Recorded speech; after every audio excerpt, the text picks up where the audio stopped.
നമസ്കാരം. കേരളത്തിലെ മുഖ്യമന്ത്രി കസേരയെ ചൊല്ലിയുള്ള ദിവസങ്ങൾ നീണ്ട അനിശ്ചിതത്വത്തിനൊടുവിൽ തെരശ്ശീല വീഴുന്നു. മുഖ്യമന്ത്രി ആരാണെന്ന കാര്യം ഇന്നറിയാമെന്നാണ് സൂചന.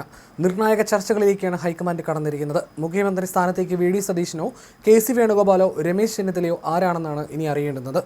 ഉപതെരഞ്ഞെടുപ്പ് റിസ്കുകളും ഘടകകക്ഷി താൽപര്യവും ഹൈക്കമാൻഡ് പരിഗണിക്കുന്നുണ്ട്. സമവായ മുഖ്യനായി ചെന്നിത്തലയ്ക്ക് സാധ്യത നിലനിൽക്കുന്നു. ഹൈക്കമാൻഡിന് മുന്നിൽ പലവിധ ഫോർമുലകൾ ഉരുത്തിരിഞ്ഞിട്ടുണ്ട്.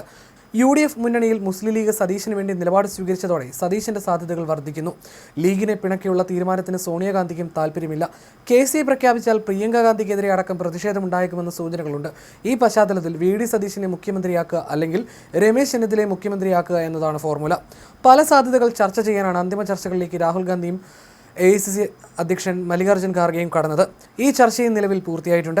കെ.സി. വേണുഗോപാലിനെ മുഖ്യമന്ത്രിയാക്കിയാൽ ഉണ്ടാകാൻ സാധ്യതയുള്ള ഉപതെരഞ്ഞെടുപ്പ് റിസ്കുകളും ഭരണപരമായ നൂലാമാലകളും സോണിയാഗാന്ധി ചൂണ്ടിക്കാട്ടിയതായിട്ടാണ് സൂചന. നിലവിൽ സംഘടനാ ജനറൽ സെക്രട്ടറി സ്ഥാനത്ത് തുടരുന്ന കെ.സിയെ ഡൽഹിയിൽ തന്നെ നിലനിർത്താനാണ് ഹൈക്കമാൻഡ് ആലോചിക്കുന്നത്. വി.ഡി. സതീശൻ മുഖ്യമന്ത്രിയായാൽ രമേശ് ചെന്നിത്തലയെ ആഭ്യന്തരമന്ത്രിയാക്കുകയും കെ.സി. പക്ഷത്തെ MLA-മാർക്ക് 8 മന്ത്രിസ്ഥാനം വരെ നൽകാനും ഫോർമുലയുണ്ട്. ഇത് അംഗീകാരത്തിൽ വരുമോ എന്നതാണ് സൂചന. കെ.സി. വേണുഗോപാൽ ഉടനെ രാഹുലിനെ കാണാൻ പോകുന്നില്ലെന്നാണ് അറിവ്. പ്രഖ്യാപനം ഒരുപക്ഷെ ചിലപ്പോൾ നീണ്ടാക്കാമെന്നും സൂചനയുണ്ട്. മുഖ്യമന്ത്രി ആരെന്ന കേന്ദ്ര നേതാക്കളുടെ തീരുമാനം എന്തെന്ന് കെ.സി. വേണുഗോപാലിനെയാകും മല്ലികാർജ്ജുൻ ഖാർഗെയും രാഹുൽ ഗാന്ധിയും ആദ്യം അറിയിക്കുക. ഇതിനുശേഷമാകും ഔദ്യോഗിക പ്രഖ്യാപനം. വേണുഗോപാലുമായി സംസാരിച്ച ശേഷം വി.ഡി. സതീശനുമായും രമേശ് ചെന്നിത്തലയുമായും രാഹുൽ ഗാന്ധി സംസാരിക്കും. ഒറ്റ പേരുമായിട്ടാണ് രാഹുൽ മല്ലികാർജ്ജുൻ ഖാർഗെയുടെ വീട്ടിലേക്ക് എത്തിയത്. ഔദ്യോഗിക ചർച്ചകളെല്ലാം പൂർത്തിയായെന്നാണ് വിവരം. A.K. ആന്റണിയോട് ഹൈക്കമാൻഡ് അഭിപ്രായം തേടിയതായിട്ടാണ് വിവരം. കഴിഞ്ഞ ദിവസം കോൺഗ്രസിന്റെ മുഖ്യമന്ത്രി ചർച്ചയുടെ ഭാഗമായി മുൻ KPCC അധ്യക്ഷന്മാരെ ഡൽഹിയിലേക്ക് വിളിപ്പിച്ചിരുന്നു. K. Muraleedharan, K. Sudhakaran, Mullappally Ramachandran, M.M. Hasan എന്നിവരെയാണ് വിളിപ്പിച്ചത്.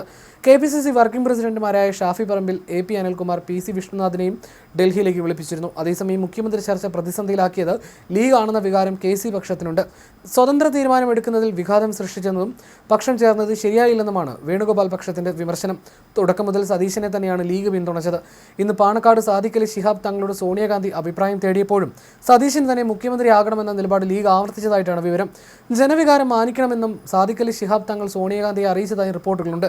പ്രിയങ്ക ഗാന്ധി വഴിയും ലീഗ് സമ്മർദ്ദതന്ത്രം പയറ്റിയതായും റിപ്പോർട്ടുകളുണ്ട്. വയനാട്ടിൽ രാഹുൽ ഗാന്ധിക്കും പ്രിയങ്ക ഗാന്ധിക്കുമെതിരെ പോസ്റ്റർ വന്നതും ഹൈക്കമാൻഡ് ഗൗരവത്തോടെയാണ് കാണുന്നത്. തിരുവനന്തപുരം വഴുതക്കാട്ടുള്ള രമേശ് ചെന്നിത്തലയുടെ വീട്ടിലും ഇതിനിടെ അനുയായികൾ എത്തിയിട്ടുണ്ട്. ഹരിപ്പാട് നിന്നും മറ്റുമാണ് കോൺഗ്രസ് പ്രവർത്തകർ രമേശിന്റെ വീട്ടിലേക്ക് എത്തിയിരിക്കുന്നത്. രമേശ് ചെന്നിത്തല തന്നെ മുഖ്യമന്ത്രിയാകണമെന്നാണ് ആഗ്രഹമെന്നും എന്നാൽ മറിച്ചാണ് തീരുമാനമെങ്കിൽ ഒരു തരത്തിലുമുള്ള പ്രതിഷേധത്തിന് തങ്ങളില്ലെന്നും അനുയായികൾ പറഞ്ഞു.